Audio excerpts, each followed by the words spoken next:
ચાલો રાસાયણિક પ્રક્રિયાઓના પ્રકાર વિશે ભણીએ. ખૂબ જ મહત્વનો ટોપિક છે જે વારંવાર આપણને બોર્ડમાં પૂછાતો હોય છે. તો સૌથી પહેલા પ્રક્રિયાના પ્રકાર જોઈ લઈએ. તો પ્રકાર કેટલા છે? તો મુખ્ય 4 પ્રકાર છે. પહેલું સંયોગીકરણ પ્રક્રિયા, બીજો પ્રકાર છે વિઘટન પ્રક્રિયા,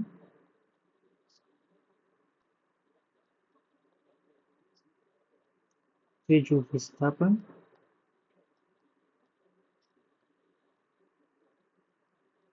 અને ચોથો પ્રકાર છે ઓક્સિડેશન અને રિડક્શન પ્રક્રિયા. એના અથવામાં બીજી 2 એક્સ્ટ્રા જે છે એ પ્રકાર પણ છે. એક ઉષ્માક્ષેપક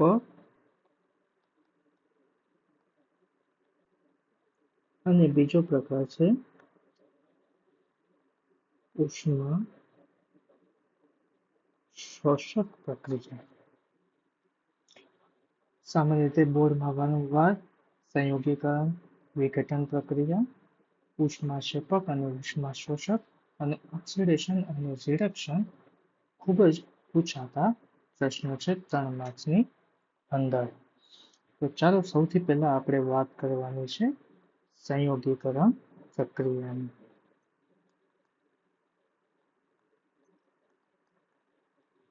વિકરણ પ્રક્રિયા. સંયોગીકરણ એટલે કે શું થયું? ભેગું થયું. બધું ભેગું થઈ અને એક જ નિબજ બનતી હોય તેને આપણે સંયોગીકરણ પ્રક્રિયા કહીશું. ઉદાહરણ તરીકે A પ્લસ B બંને ભેગા થઈ અને AB બનાવે છે. AB એટલે કે એક જ નિબજ. બરાબર? 2 અથવા 2 થી વધારે આ પ્રક્રિયકો ભેગા થઈ અને એક જ નિબજનું નિર્માણ કરતા હોય તો તેને આપણે સંયોગીકરણ પ્રક્રિયા કહેશું. તો ચાલો તેની વ્યાખ્યા જોઈ લઈએ. 2 અથવા 2 થી વધુ પ્રક્રિયકો પ્રક્રિયા કરી અને એક જ નિબજનું નિર્માણ કરતા હોય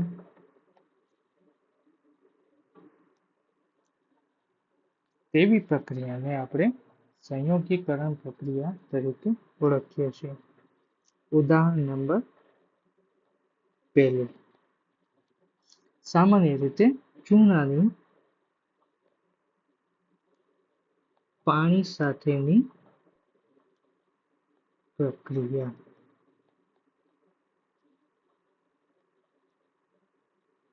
ચૂનાની પાણીની સાથે પ્રક્રિયા. ધારો કે કોઈ એક બીકરની અંદર આપણે કળી ચૂનો અને પાણી નાખીએ છીએ તો તેમાં બંને એકબીજા સાથે પ્રક્રિયા કરી અને શું બને છે? ફોડેલો ચૂનો. આ ફોડેલો ચૂનો એટલે કયો? તો કે ભાઈ ફોડેલો ચૂનો એટલે સામાન્ય રીતે આ જે દિવાલ ફોડવા માટે દિવાળી ઉપર આપણે જે રંગ રોગાન કરતા હોય છે, ઘરની દિવાલો પર ચૂના લગાવતા હોય છે તે જ આ ફોડેલો ચૂનો. સામાન્ય રીતે આપણે પાન કહીએ છીએ તો પાન ઉપર જે ચૂનો લગાવવામાં આવે છે એ કયો ચૂનો છે? ફોડેલો ચૂનો હોય છે. તો હવે તે પ્રક્રિયા આપણે લખીએ. કેલ્શિયમ ઓક્સાઇડ, જેને કળી ચૂના તરીકે ઓળખવામાં આવે છે.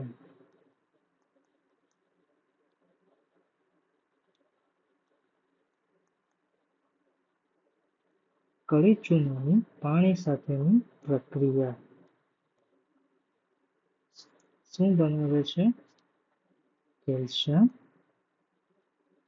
હાઇડ્રોક્સાઇડ એટલે કે ફોડેલો ચૂનો.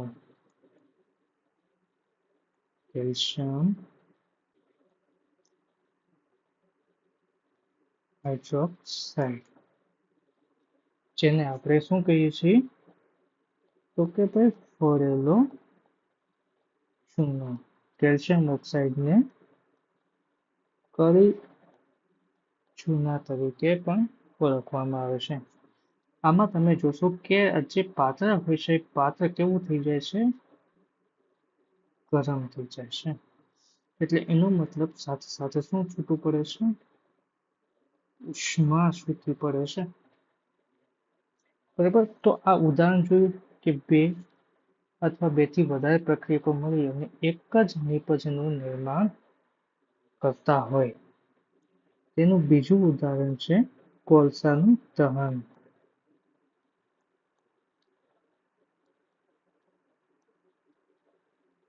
C+O2 એટલે કે CO2 કાર્બન ડાયોક્સાઇડ. અને C એટલે કાર્બન થશે, કાર્બન એટલે કોલસો, આ ઓક્સિજન અને આ બને છે કાર્બન ડાયોક્સાઇડ. ત્રીજું ઉદાહરણ છે પાણીનું નિર્માણ. H2 વત્તા O2. H2O આને સંતુલિત કરી નાખે. હાઇડ્રોજન અને ઓક્સિજન મળી અને પાણીનું શું બનાવ્યું છે એક અણુ બનાવ્યું છે. તો આ થઈ ગઈ આપણી સંયોગીકરણ પ્રક્રિયા. આ સંયોગીકરણ પ્રક્રિયા બોર્ડમાં 3 માર્કમાં મુખ્યત્વે આપણને પૂછાતી હોય છે. હવે તેની પછી આપણે જોઈએ વિઘટન પ્રક્રિયા સમજીએ. વિઘટન પ્રક્રિયા સંયોગીકરણ પ્રક્રિયાથી એકદમ વિપરીત છે. સામાન્ય રીતે હવે એક જ પ્રક્રિયક આવશે અને એકથી વધારે શું મળશે આપણને નિપજ મળશે. તો તેની વ્યાખ્યા આપણે લખીએ કે ભાઈ જે રાસાયણિક પ્રક્રિયામાં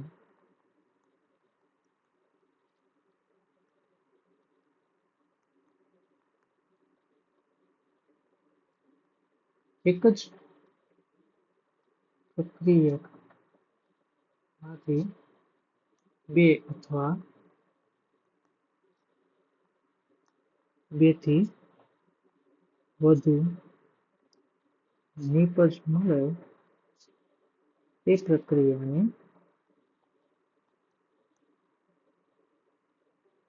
એવી કહેવામાં છે વિઘટન પ્રક્રિયા કહે છે. આ વિઘટન પ્રક્રિયાના 3 પ્રકાર છે. પહેલું ઉષ્મીય વિઘટન,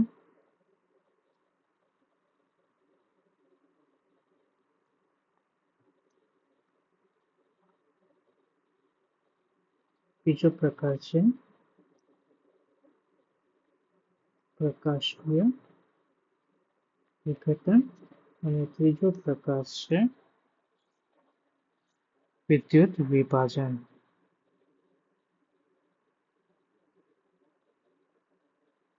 તો પહેલો આપણે પ્રકાર જોઈએ ઉષ્મીય વિઘટન.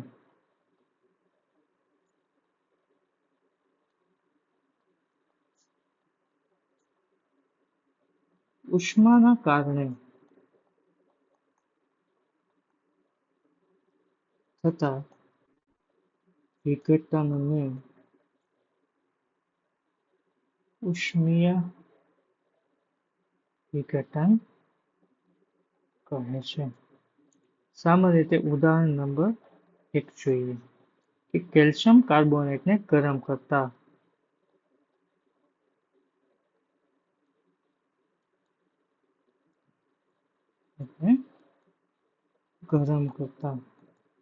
ચાલો એનું એક્ઝામ્પલ જોઈએ કે કેલ્શિયમ કાર્બોનેટ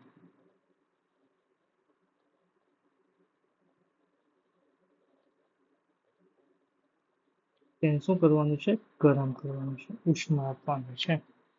એટલે કેલ્શિયમ કાર્બોનેટને ગરમ કરતા સામાન્ય રીતે તેમાંથી કેલ્શિયમ ઓક્સાઇડ અને કાર્બન ડાયોક્સાઇડ છૂટો પડે છે, એટલે કે કળી ચૂનો. Calcium oxide. આ જે કળી ચૂનો છે CaO તે સિમેન્ટ બનાવવામાં ઉપયોગી છે. અને બીજું એક કેલ્શિયમ કાર્બોનેટ, આ જે અણુસૂત્ર છે તે સામાન્ય રીતે RS પહાણનું પણ અણુસૂત્ર છે.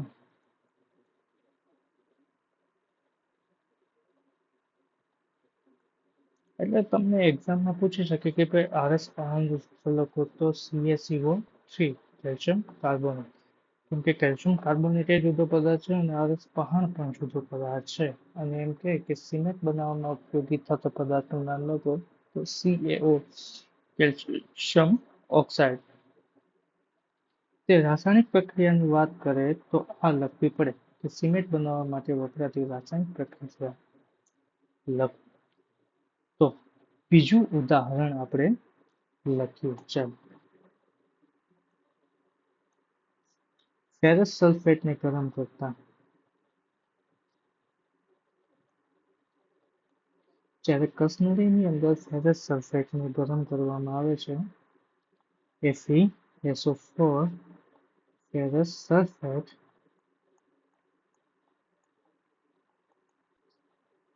ગરમ કરતા એટલે કે ઉષ્મા આપતા સામાન્ય રીતે તેનું ફેરિક ઓક્સાઇડ એટલે કે Fe2O3 ferric oxide plus SO2 plus SO3 sulphur dioxide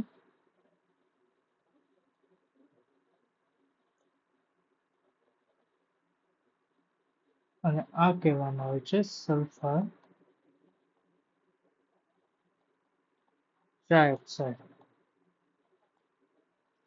બરાબર, એકદમ તીવ્ર વાસ ધરાવતા બંને વાયુઓ સલ્ફર ડાયોક્સાઇડ અને સલ્ફર ટ્રાયોક્સાઇડ ઉત્પન્ન થાય છે. અને ત્રીજું ઉદાહરણ સામાન્ય રીતે લેડ નાઇટ્રેટને ગરમ કરતા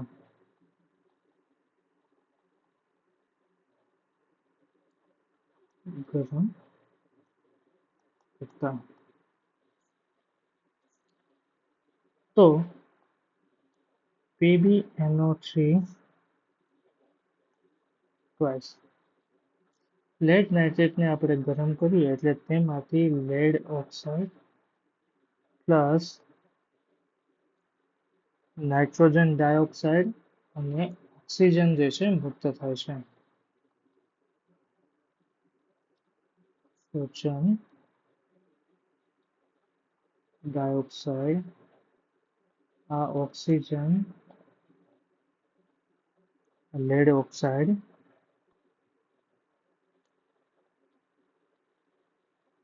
અને લેડ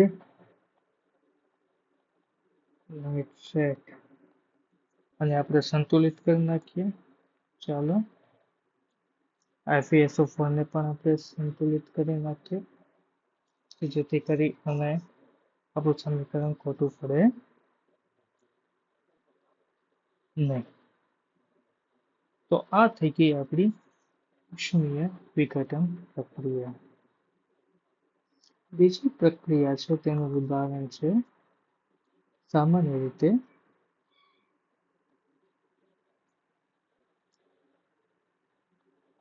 વિદ્યુત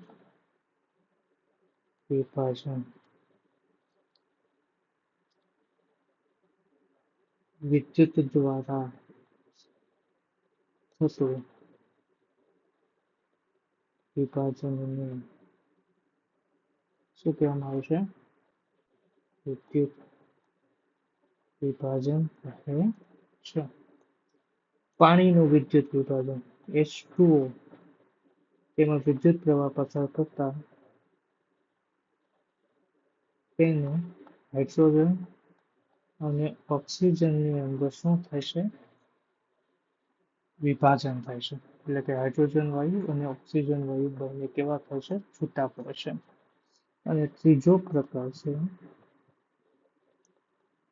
પ્રકાશીય વિઘટન. પ્રકાશ દ્વારા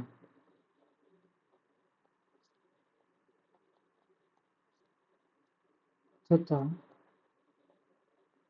વિઘટનને પ્રકાશીય વિઘટન પ્રક્રિયા કહે છે. એનું ઉદાહરણ છે સિલ્વર ક્લોરાઇડ AgCl ને સૂર્યપ્રકાશમાં રાખતા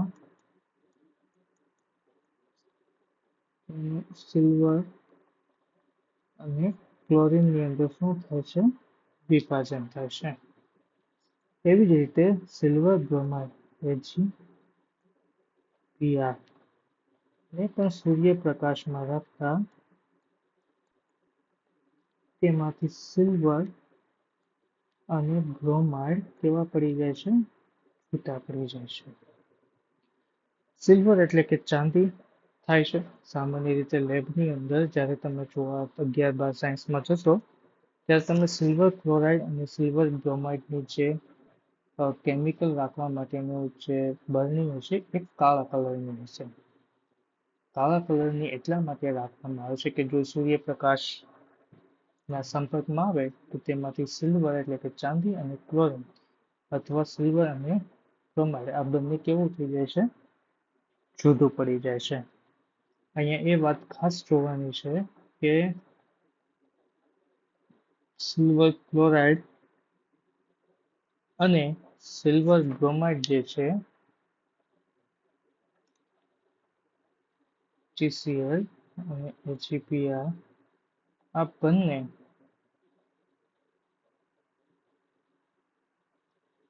શામ અને શ્વેત ફોટોગ્રાફીમાં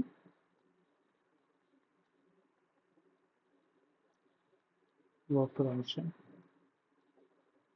એટલે પહેલાના સમયમાં જે બ્લેક એન્ડ વ્હાઇટ ફોટોગ્રાફ્સ આવતા એ બ્લેક એન્ડ વ્હાઇટ ફોટોગ્રાફમાં જે છે એ સામાન્ય રીતે આ સિલ્વર ક્લોરાઇડ અને સિલ્વર બ્રોમાઇડ બંનેનો જે છે ઉપયોગ થતો. હવે તેની પછીની આપણી પ્રક્રિયા છે એ છે વિસ્થાપન પ્રક્રિયા.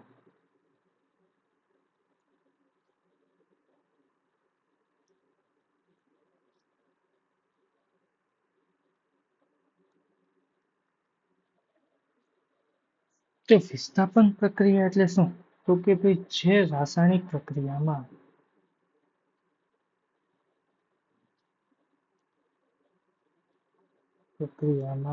વધુ ક્રિયાશીલ તત્વ એ ઓછા ક્રિયાશીલ તત્વને તેના સંયોજનમાંથી દૂર કરે છે અને નવું સંયોજન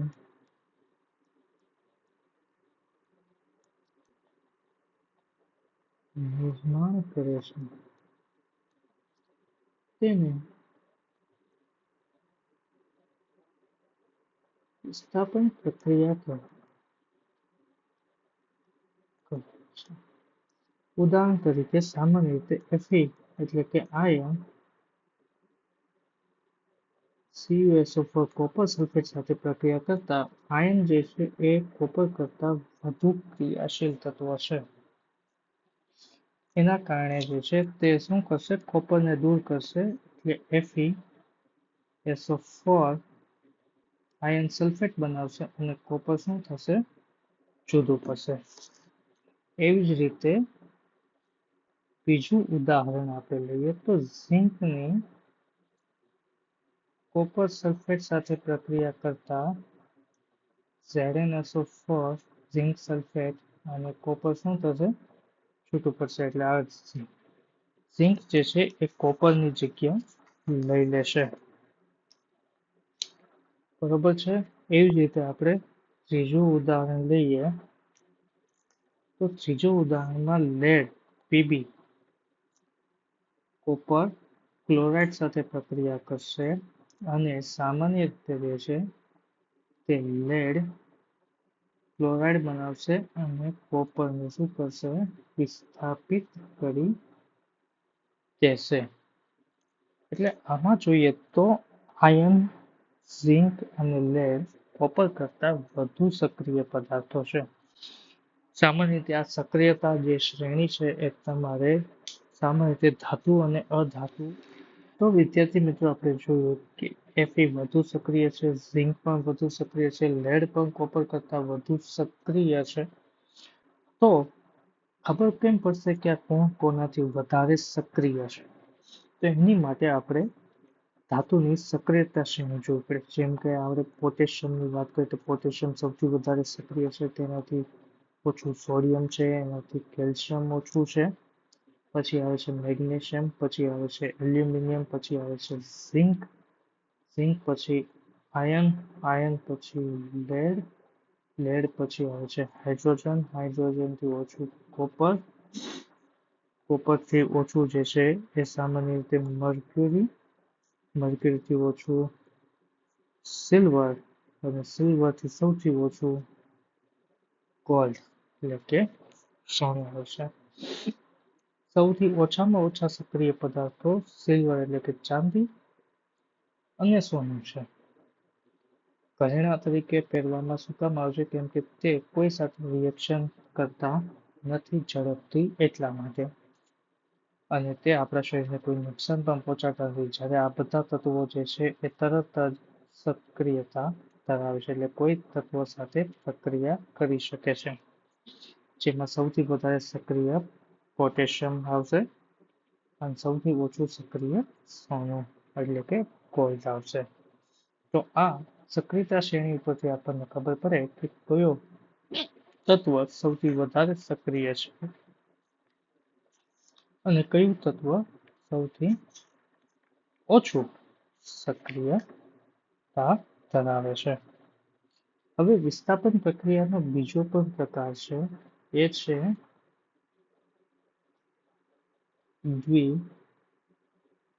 દ્વિવિસ્થાપન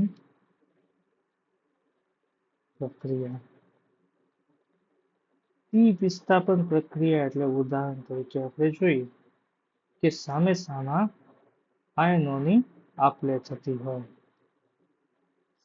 ઉદાહરણ તરીકે AB અને CD, તો એ છે એ C ની જગ્યા લઈ લેશે, C છે એની જગ્યા લેશે એટલે CB થશે અને A D થશે. તેની વ્યાખ્યા કે જે રાસાયણિક પ્રક્રિયામાં બે પ્રક્રિયકો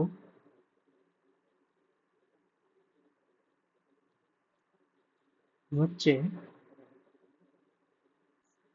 આયનોની આપ-લે થતી હોય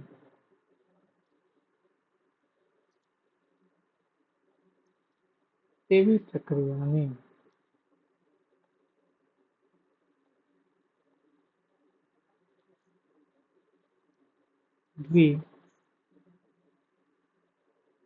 દ્વિવિસ્થાપન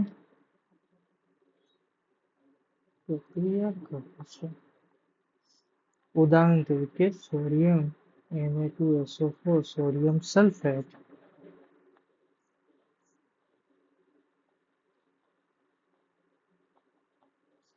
સોડિયમ સલ્ફેટની બેરિલિયમ ક્લોરાઇડ સાથે પ્રક્રિયા કરતા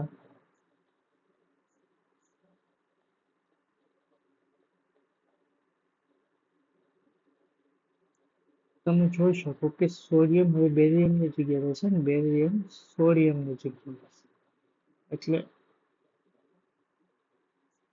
NaCl એટલે કે સોડિયમ ક્લોરાઇડ અને બીજું બને છે બેરિયમ સલ્ફેટ.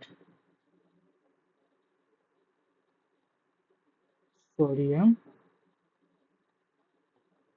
ક્લોરાઇડ અને બીજું બને છે બેરિયમ સલ્ફેટ. હવે તમે જુઓ કે આ બેરિયમ સલ્ફેટ જે છે આ જ્યારે બંનેને ભેગા કરવામાં આવે છે ત્યારે એક સફેદ રંગના અવક્ષેપમાં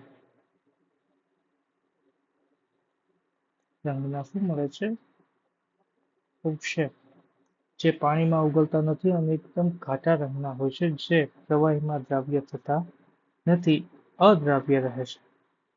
તો જે રાસાયણિક પ્રક્રિયામાં અવક્ષેપ ઉત્પન્ન થતા હોય તેને અવક્ષેપણ પ્રક્રિયા તરીકે પણ ઓળખવામાં આવે છે. હવે તેની પછી આપણે જોવાનું છે ઓક્સિડેશન પ્રક્રિયા.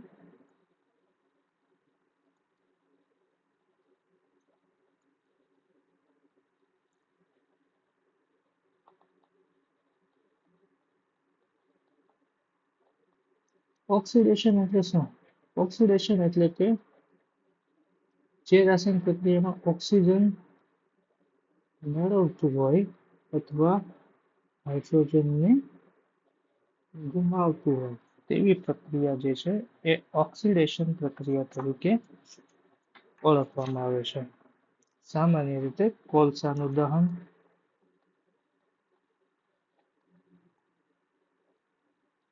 C+O2 CO2. અહીંયા તમે જુઓ તો કાર્બન ઓક્સિજનને મેળવે છે એટલે કઈ રીતે ઓક્સિડેશન પ્રક્રિયા થઈ, બરોબર છે. મેગ્નેશિયમની ઓક્સિજન સાથે પ્રક્રિયા Mg+O2 MgO સંતુલિત કરી નાખીએ 2MgO. અને ત્રીજી રાસાયણિક પ્રક્રિયા જોઈએ કે જેમાં કોપર ને ઓક્સિજનની હાજરીમાં ગરમ કરતા કોપર ઓક્સાઇડ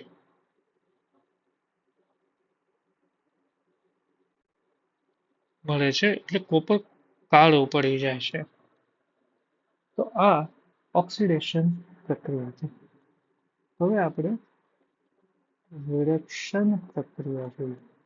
આનાથી ઊંધું ઓક્સિજન ગુમાવતું હોય અને હાઇડ્રોજનને શું થતું હોય મેળવતું હોય. બરોબર. સામાન્ય રીતે કાર્બન ડાયોક્સાઇડને હાઇડ્રોજન વાયુ પસાર કરતા સામાન્ય રીતે કાર્બન મોનોક્સાઇડ બને છે અને પાણી છૂટું પડે છે. બરોબર છે. તો આ પણ કેવી થઈ રિડક્શન પ્રક્રિયા થઈ. ઓક્સિજન ગુમાવે છે. અહીંયા તમે જુઓ તો કાર્બન ડાયોક્સાઇડ ઓક્સિજન શું કરે છે ગુમાવે છે. બીજું ઉદાહરણ લઈએ આપણે કે કોપર ઓક્સાઇડ ઉપર જ્યારે ગરમ કરી અને હાઇડ્રોજન વાયુ પસાર કરવામાં આવે છે ત્યારે કોપર છૂટું પડે છે અને પાણી છૂટું પડે છે. આનાથી કોપરની ઉપર રહેલું જે કાળો રંગ છે એ દૂર થાય છે. અને ત્રીજું જોઈએ કે મેગ્નેશિયમ ઓક્સાઇડની હાઇડ્રોજન સાથે પ્રક્રિયા કરાવતા મેગ્નેશિયમ છૂટું પડે છે અને પાણી છૂટું પડે છે. તો અહીંયા મેગ્નેશિયમ ઓક્સિજનને ગુમાવી દીધો. તો એ શું થઈ ગયું રિડક્શન પ્રક્રિયા થઈ.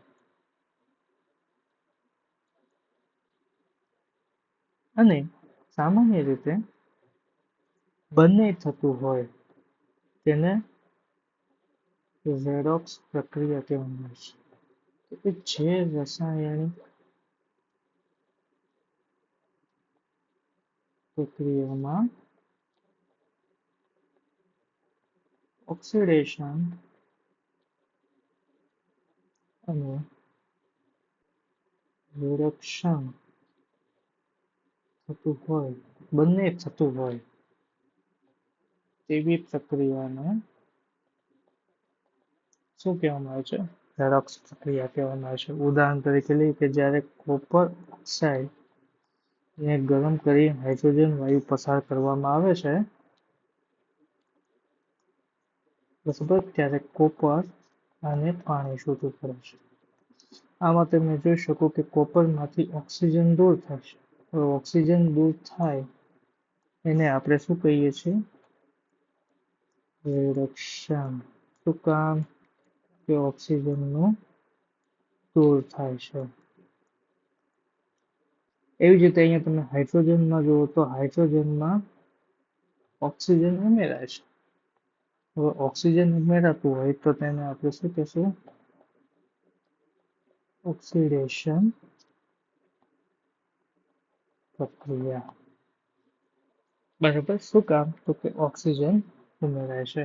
એવી જ રીતે બીજું ઉદાહરણ લઈએ આપણે. ઝિંક ઓક્સાઇડ પ્લસ કાર્બન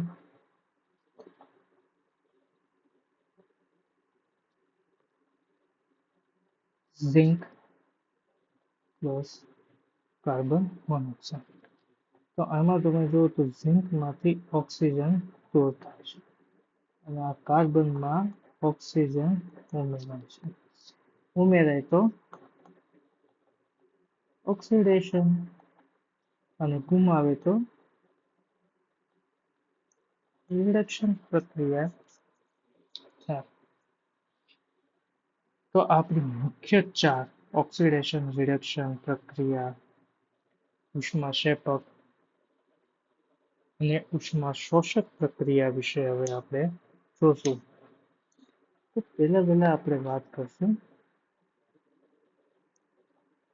ઉષ્માક્ષેપક અને બીજી પ્રક્રિયા છે ઉષ્માશોષક.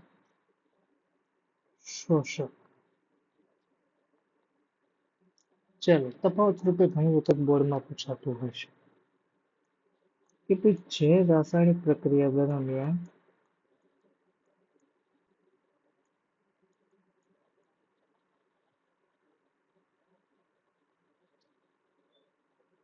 ઉષ્મા કેવી થતી હોય? મુક્ત થતી હોય તેને ઉષ્માક્ષેપક પ્રક્રિયા કહે છે. અને આમાં શું આવશે? તો કે જે રાસાયણિક પ્રક્રિયા દરમિયાન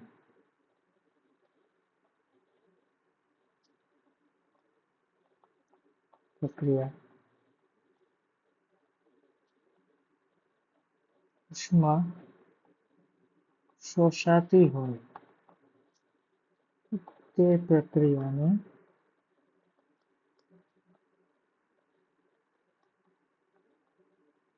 ક્ષેપક પ્રક્રિયા કહે છે.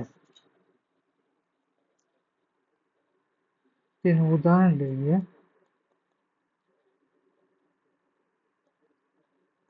કુદરતી વાયુનું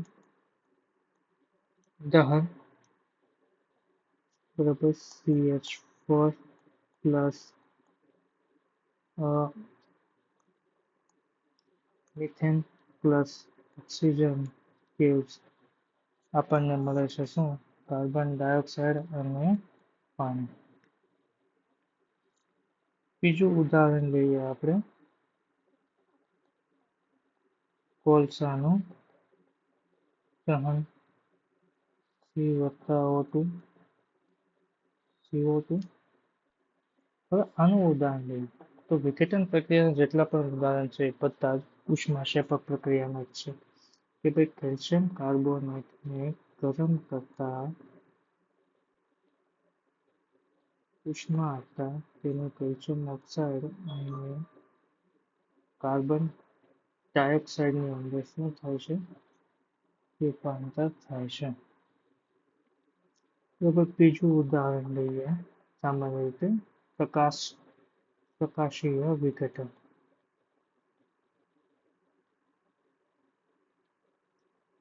HECl એ સૂર્યપ્રકાશમાં નાખતા સિલ્વર અને ક્લોરાઇડ બંને કેવા પડે છે? છૂટા પડે છે. તો આપણી આ ઉષ્માક્ષેપક અને ઉષ્મા શોષક પ્રક્રિયા પૂર્ણ થઈ છે. આમાં વધારાનો મુદ્દો લખી શકીએ કે આમાં ઉષ્મા મુક્ત થાય છે. આમાં લખી શકીએ કે આમાં ઉષ્મા આપવી પડે છે. તો આપણે આ વસ્તુ પણ લખી શકીએ તફાવત છે. અને છેલ્લો પોઈન્ટ આવે છે ધાતુનું ક્ષારણ. ધાતુનું ક્ષારણ એટલે શું? તો કે પાણી, હવા,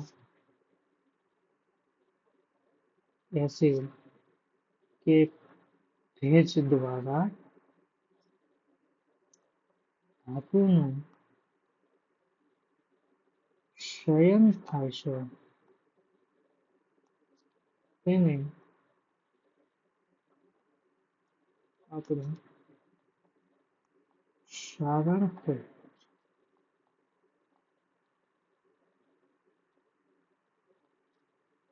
તેને અટકાવવાના ઉપાયો. અટકાવવા માટે રંગ કરવો,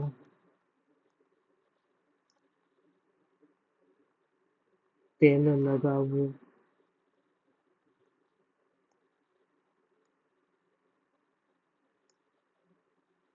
ગ્રીસ લગાવવું,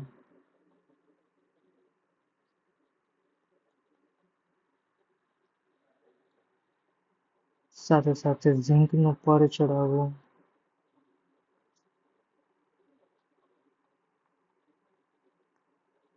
અને સામાન્ય રીતે જે છે એ મિશ્ર ધાતુનો ઉપયોગ કરવો.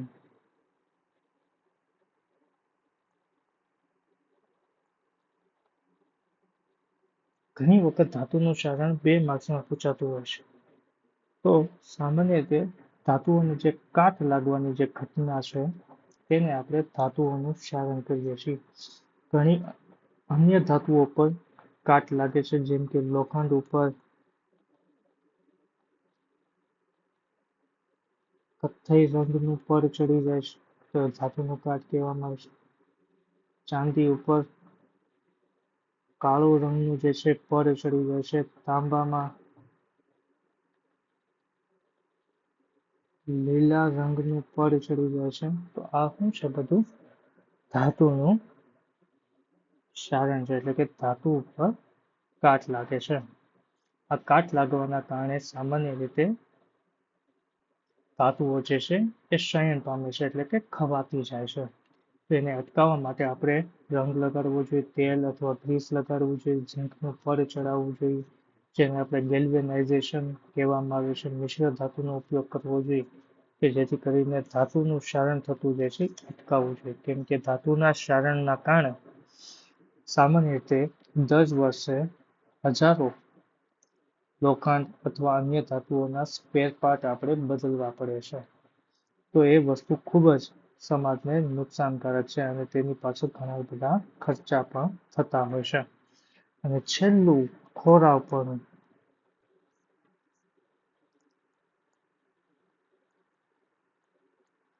તો ખોરાવપણું એટલે શું?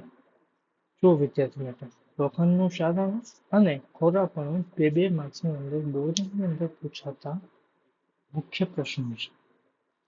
એ ખૂબ જ સહેલા છે. તો ખોરાવપણું એટલે શું? સામાન્ય રીતે તેલી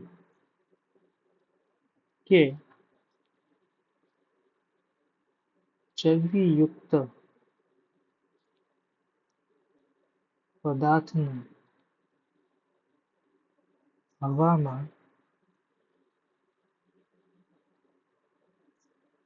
ખુલ્લા રાખતા અથવા ખુલ્લી હવામાં રાખતા અથવા ખુલ્લા રાખતા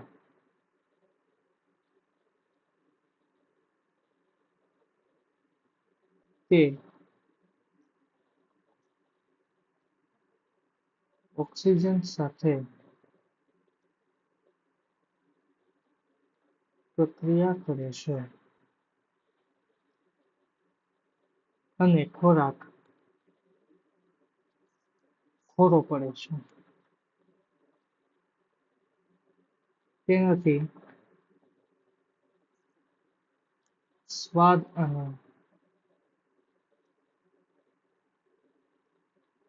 ગંધ બદલાય છે. આપણે ઘણી વખત કહેતા હોય કે સિંગ ખોરી થઈ ગઈ છે અથવા તેલવાળી વેફર જે છે એનો સ્વાદ બદલાઈ ગયો છે. તો આવા જે ખોરાક પદાર્થો જે છે ન થાય એટલે સામાન્ય રીતે આવા પદાર્થો લાંબા સમય સુધી સારા રહે એટલા માટે એન્ટીઓક્સિડન્ટ પદાર્થનો ઉપયોગ કરવામાં આવે છે. કેવા પદાર્થ? તો કે ભાઈ એન્ટીઓક્સિડન્ટ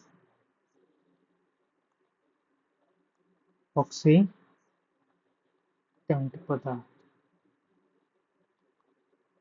હવે એન્ટીઓક્સિડન્ટ પદાર્થ એટલે શું? તો કે સામાન્ય રીતે જે ઓક્સિજન સાથે રિએક્શન ન કરતા હોય તેવા પદાર્થોને એન્ટીઓક્સિડન્ટ પદાર્થ કહેવામાં આવે છે. તેનું ઉદાહરણ છે નાઇટ્રોજન. એટલે સામાન્ય રીતે ચિપ્સના પેકેટમાં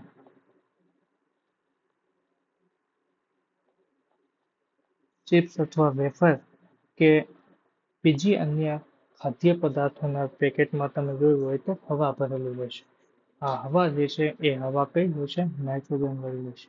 એટલે ઘણી વખત એક્ઝામમાં પૂછાતું હોય છે કે ધાતુઓને ખોરાપણું અટકાવવા માટે કયો વાયુ ભરવામાં આવે છે? તો તે નાઇટ્રોજન વાયુ ભરવામાં આવે છે. તમને એમ પણ કહી શકે કે કયા એક એન્ટીઓક્સિડન્ટ પદાર્થનું ઉદાહરણ આપો તો તમારે શું લખવાનું છે? નાઇટ્રોજન લખવાનું છે. તો આ સાથે આપણું પહેલું ચેપ્ટર જે છે સંપૂર્ણ પૂરું થાય છે. કોઈને પણ કાંઈ ડાઉટ હોય તો કમેન્ટમાં જરૂર જણાવજો અને જો તમને ગમ્યું હોય તો લાઈક અને શેર જરૂર કરજો.